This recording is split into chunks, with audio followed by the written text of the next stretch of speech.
You know those mobile games that you play when you're bored, that you're in school waiting for something, for someone, whatever, really? The games that don't seem like much fun, but you just can't seem to stop playing. You know, the ones that say they are free, but actually cost a bit of your soul and make some good money. Yeah, those ones, you wanna make them, maybe? Well, I've been playing lots of them because I'd like to make one myself, and now I'm here to share the conclusions of my research, from the idea and game design all the way to the quirks of development. Also, I'll be sharing my own experience making my own first commercial game with my friend. Link down below, by the way. Download it now. Also, like, subscribe, comment, please. It helps a lot. Thank you. The first step of making a good game is always a great, inspired, original idea that will make the audience connect with the game on an emotional level, and it will maybe teach the player a valuable life lesson, a game which will stay in their memory forever. Who are we kidding? That takes time and effort and money and talent and yeah, nah. You clicked on a video about making easy, addicting cash grab games, and my friend, I'm no better. I'm making a video about making them. I'm like one of the first cells of the cancer tumor. I'm just not the first tumor on the Play Store, you know? So before the video starts, guys, let's pinky promise. We're all going to try, at least, to make some good, interesting, maybe even original games, okay? Got it? Good. Okay, great.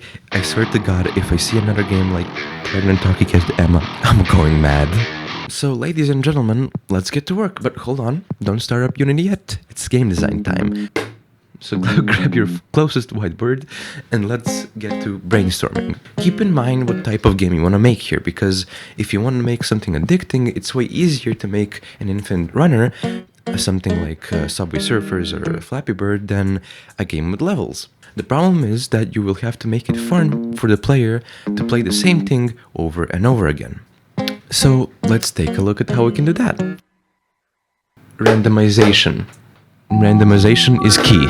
Something needs to be different every single time the player plays, so they don't get bored of the same gameplay loop.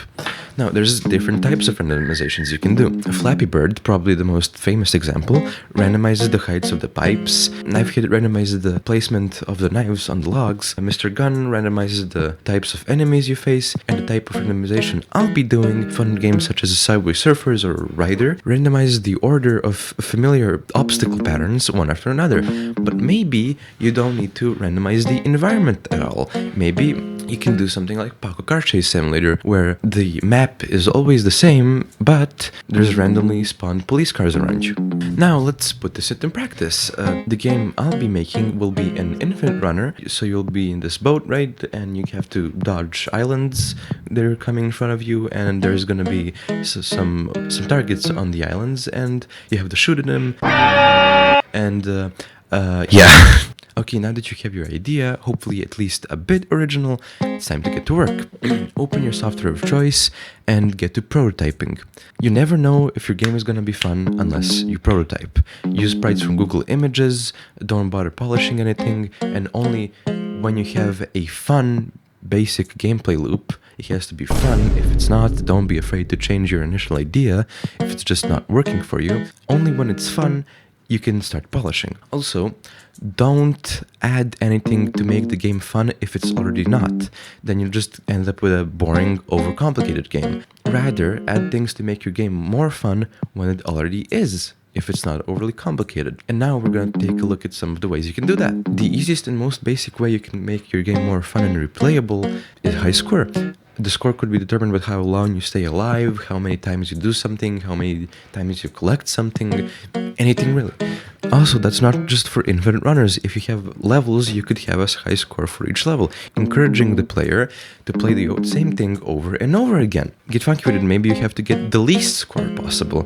I don't know, design your own game. Another thing you can add to make your game more addicting is some optional quirks, something you can do in the game to get slightly more score, but the player doesn't need to do it. They should be slightly challenging, but simple. For example, in Rider, the point of the game is to do flips. So if you do a jump and do some flips in the jump, and then land perfectly, the score you get from the flips gets doubled. This makes the player more engaged in the game. This also has another great effect. It sounds, it looks, and it feels good. So it's satisfying to land the perfect jump, so you want to do it over and over again. And that brings us to the next and sometimes the most important part of making your game addicting, which is feeling. Even if your game is fun, it would be even more fun if it felt good to play. But what does this mean? Well, basically, according to Wikipedia, game feel, sometimes referred to as game juice, is the intangible tactile sensation experienced when interacting with video games. Well, that's all well good, but how do we get this game juice? Well, let's say you want an explosion. How do you make it? First of all, obviously the functionality and some basic visuals to show that it works.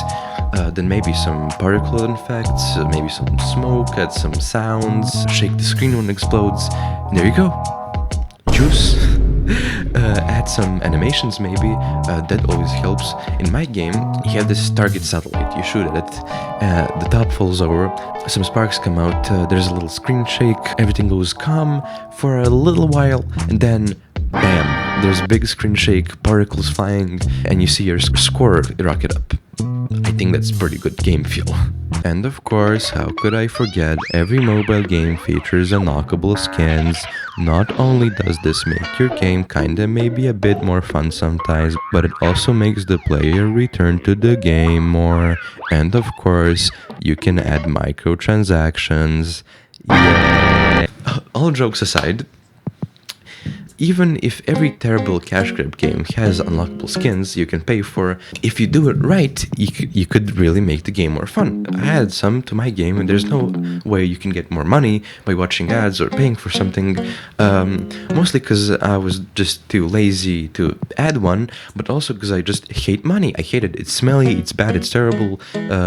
Also, please download my game, and every time you die, watch the ad to continue. Wow! If you combine all of that, after months or years of hard work, you will have a finished game.